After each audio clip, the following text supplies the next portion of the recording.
ladies and gentlemen. What a wonderful speech. That is a message that we ought to hear much more loudly right across our party, if I may say so. And I do hope that we will hear that even louder and repeated, because in times like the present, we really do need to pull together as a Conservative family. And you have reminded us of those values that do, at heart, bind us together. Britain and Afghan go back a very long way. It was, of course, originally a strategic, perhaps a commercial interest that drew our two countries together. But we recognised very early on, after the onset of international terrorism and 9/11, the importance of dealing with terrorism at its source, where it had to be found. And I don't think there's any doubting the British commitment to building a safer and more secure Afghanistan, with the sacrifice of so many of our own troops alongside far more Afghan soldiers and police. That commitment and the sacrifice of 456 British soldiers, that commitment endures today with the continuing presence and support of our military and other missions. And that support is reflected too here in our Parliament, where we have now a number of parliamentary colleagues, led by Tom Tugendhat, who will speak in a moment, a number of parliamentary colleagues with active and proper experience of Afghanistan itself.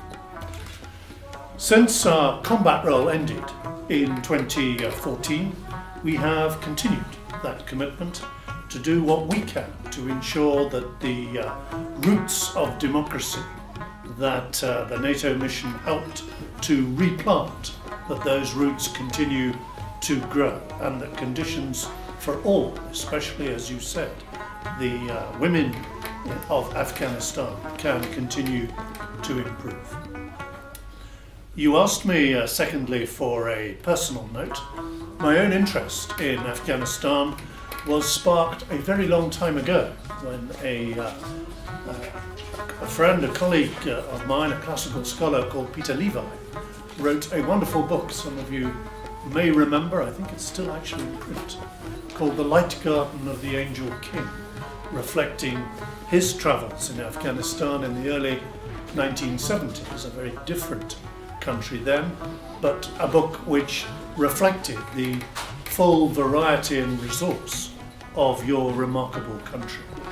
I did not then travel to Afghanistan until I became Secretary of State for Defence in the autumn of 14, when I visited Helmand and Kandahar, just as our combat operations were ending.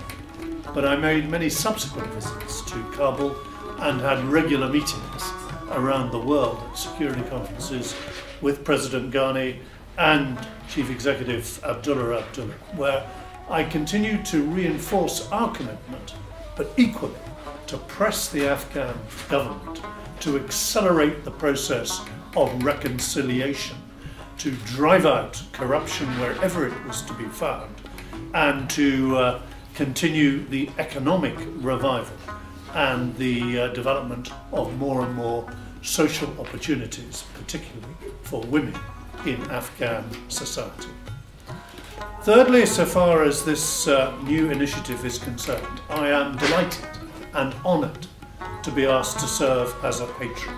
We do come together, as Shabnam's already said, to embrace common values, those values of openness and tolerance that are shared by Conservatives in open societies across the world.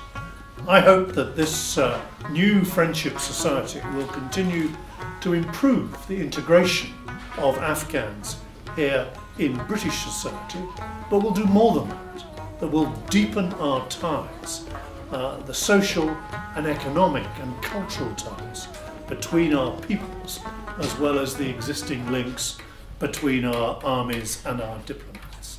And finally, let me pay particular tribute to Shabnam herself, who has thrown herself into this cause, as well as into so many Conservative activities as well. We owe you a deep debt of gratitude. Thank you.